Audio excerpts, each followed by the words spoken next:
Mr. Chairman, thanks for holding the hearing. Mr. Das, again, thank you for appearing here. And let me pick up right where Chairman Meeks left off on these advisories and alerts on Russia sanctions evasion efforts. I appreciate that FinCEN is issuing these advisories and alerts for law enforcement, for financial institutions. I appreciate the communications between your agency and law enforcement. But Acting Director Das, can you go into a bit more detail about the data analytics that your agency engages in providing that to OFAC? And can you give us a little bit greater granular detail about the analysis that FinCEN provides to OFAC to give OFAC the tools to thwart these sanctions evasion efforts? So I appreciate that. So we do a number of different things on the analysis of information that we get with respect to Russia sanctions. First of all, we receive suspicious activity reports. We review those reports. We've reviewed over 2,000 Russia-related SARs, and we've referred 271 of them for further action to OFAC and to law enforcement as well. We've sent these reports to the FBI, to Department of Commerce's Bureau of Industry and Security as well. Do you know whether or not OFAC has then acted upon those 271 SARs that you've flagged for them? So we've provided OFAC with a substantial amount of information, either directly or through the Office of Intelligence and Analysis at the Treasury Department.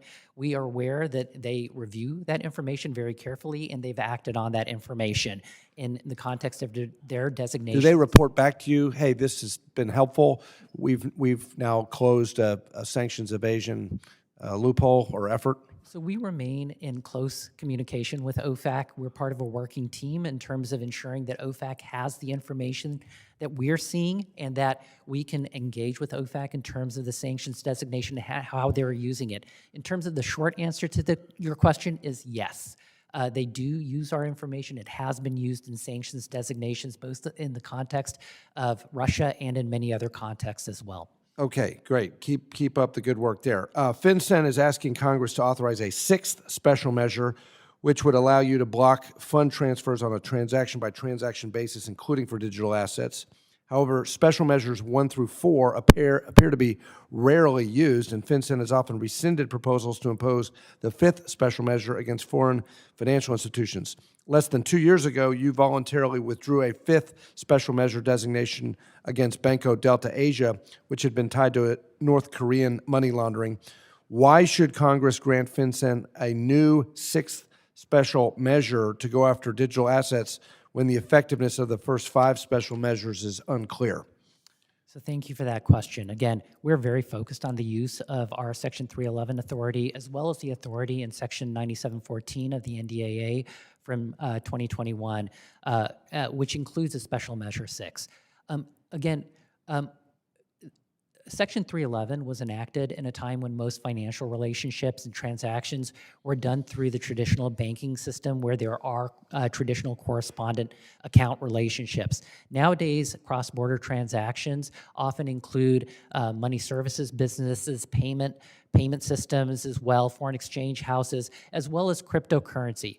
So if we were to use the Section 311 authority against, for example, Chinese ransomware actors, those using dark markets and the like, we would not be able to use the Section 311 authority with respect to those transactions to prohibit those actors from abusing and engaging in money laundering with respect to the U.S. financial system. So currently, the Section 311 authority is not right-sized for the types of threats that we're seeing through the use of cryptocurrency. One final question. I do want to echo the concerns of the ranking member on FinCEN's development of its beneficial ownership database, and I want to highlight the leak of the SARs by a FinCEN employee. You talked about no hacking. There's been no hack, but there was this very troubling report of a FinCEN employee in 2017, 2018, as well as ProPublica's recent disclosure of details from a leaked IRS documents. Data security looks to be not just a FinCEN problem, but a Treasury problem. What specific steps have you taken to ensure that these illegal disclosures never happen again? So, when that disclosure happened, we referred the matter both to our Inspector General's office as well as to law enforcement.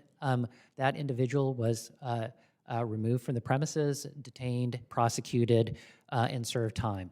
We're very focused on that. We took a number of steps to ensure that the mechanism used by that individual in terms of being able to use a, what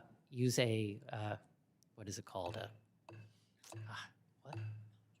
thumb drive, thank you. My brain Yeah, freeze there. the gentleman's time has expired. Sorry. Very quickly, to use a thumb drive, we've seized that use except under limited circumstances.